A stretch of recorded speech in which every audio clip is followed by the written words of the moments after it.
అనగనగా ఒక అడవి. అందులో ఒక కొలను. దాని పక్కనే ఒక జామ చెట్టు ఉంది. ఆ చెట్టు పైన ఒక రామచిలక పిల్లలతో నివసించి ఉండేది. రోజూ కొలనులో చేపల వేటకు ఒక కొంగ వచ్చేది. దానికి రామచిలకకు స్నేహం కుదిరింది. ఒకసారి రామచిలక కొంగతో, ఈ వనంలో అందమైన పక్షి నేనే. నాలా పచ్చటి ఒంటి రంగు, ఎర్రటి ముక్కుతో ఈ అడవిలో ఇంకే జీవి లేవు. ఇక నా పలుకులు మాటలంటావా, వాటికి సాటే లేదు. నా మాటలను ఇష్టపడిన జీవే లేదు అంటూ గొప్పలకు పోయింది చిలుక. అక్కడితో ఆగకుండా, నీలో ఉన్న ప్రత్యేకత ఏమిటి? పొడవు కాళ్ళు, పెద్ద ముక్కు నాకైతే నచ్చలేదు అంటూ కొంగను అవమానకరంగా మాట్లాడింది చిలుక. అప్పుడు కొంగ మారు మాట్లాడకుండా బాధతో అక్కడి నుంచి వెళ్ళిపోయింది.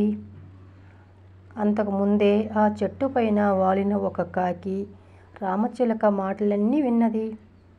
కొంగ వెళ్ళిపోయాక ఆ కాకి చెట్టు మీద నుంచి రామచిలక ముందు వాలి, చిలకమ్మ, నువ్వు కొంగతో అలా మాట్లాడడం సరైనది కాదు. మన రూపు, ఆకారం అది దైవ నిర్ణయం. కానీ నువ్వు కొంగతో అట్లా మాట్లాడడం నాకు నచ్చలేదు. కొంగ చాలా బాధపడుతూ వెళ్ళిపోయింది. నువ్వు గమనించావో లేదో అంది కాకి. అప్పుడు రామచిలక, నా గొప్పతనం నేను చెప్పుకున్నాను. కొంగ రూపు గురించి మాట్లాడాను. అందులో తప్పేమిటి అంది చిలుక. కొంగ బాధపడితే నాకేమిటి అంది ఎటకారంగా. అప్పుడు కాకి, నీకు చెప్పడం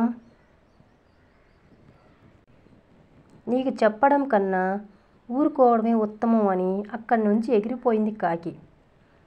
తర్వాత రోజు కొంగ మళ్ళీ ఆ కొలను దగ్గరికి వచ్చింది. దాని రాక చూసి రామచిలక చెట్టు దిగింది.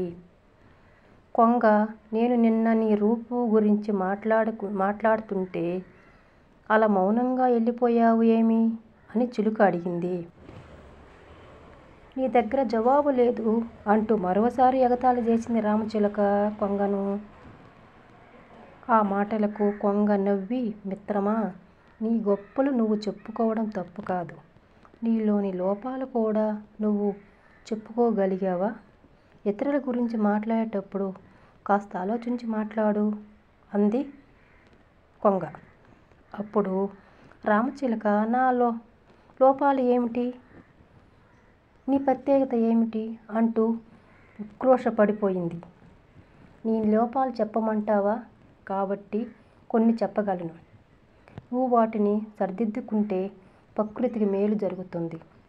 నా ప్రత్యేకత గురించి నేను చెప్పుకోవలసిన పనే లేదు అంది కొంగ. ఇంతలో కాకి ఆ చెట్టు మీద వాలి వీరి సంభాషణ వినసాగింది. రామచిలక, సరే, నాలోని లోపాలు ఏమి చెప్పు అంటూ కొంగను రెట్టించింది. దానికి కొంగ, నువ్వు అందంగా ఉన్నావని నీ ఆలోచనలు నీలో గర్వం పెంచాయి.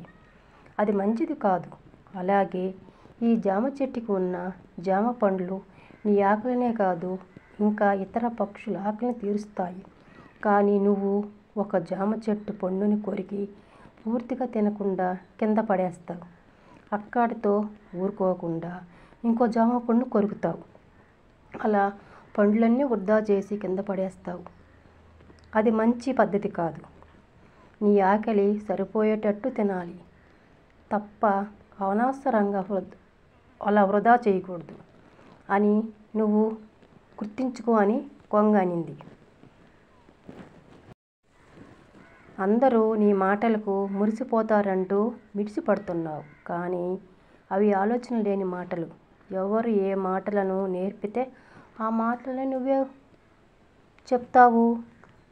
ఇవి నీ లోపాలు సర్దిద్దుకుంటే సృష్టిలోని తెలివైన అందమైన పక్షిగా పేరు తెచ్చుకుంటావు అంటూ శృతి మెత్తగా చెప్పింది. కొంగ మాటలు విన్న రామచిలక ఆలోచనలో పడింది. కొమ్మపై ఉన్న కాకి చప్పట్లు కొట్టింది. వెంటనే రామచిలక కొమ్మలోకి కాకి వైపు చూసింది. వెంటనే రామచిలక తలెత్తి పైకి చూసింది. పైన కొమ్మ మీద కాకి వాలుంది. కాకి రామచిలకతో, చూశావా, నీ మిత్రుడు నీలోని లోపాలు ఎంత సున్నితంగా చెప్పాడో, తనకున్న ప్రత్యేకతను మాత్రం చెప్పలేదు. అదే ఉత్తమ లక్షణం అంది. దానికి రామచిలక, అయితే నువ్వు చెప్పు, కొంగకున్న ప్రత్యేకత ఏమిటి అంది. అప్పుడు కాకి, కొంగ చేపల వేటకు వచ్చినప్పుడు ఓపికగా వేచి ఉంటుంది.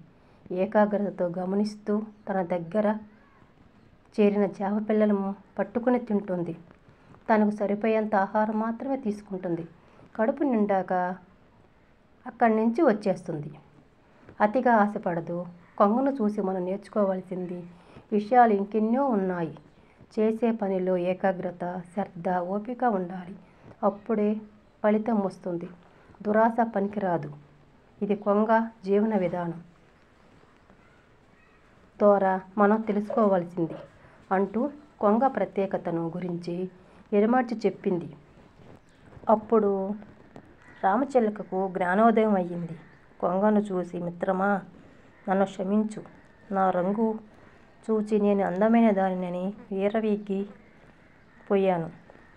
నిన్ను హేళన చేశాను. ఇన్నాళ్ళ స్నేహంలో నీ గురించి కొంచెం కూడా తెలుసుకోలేకపోయాను. నీ జీవన విధానం మా అందరి ఆదర్శం.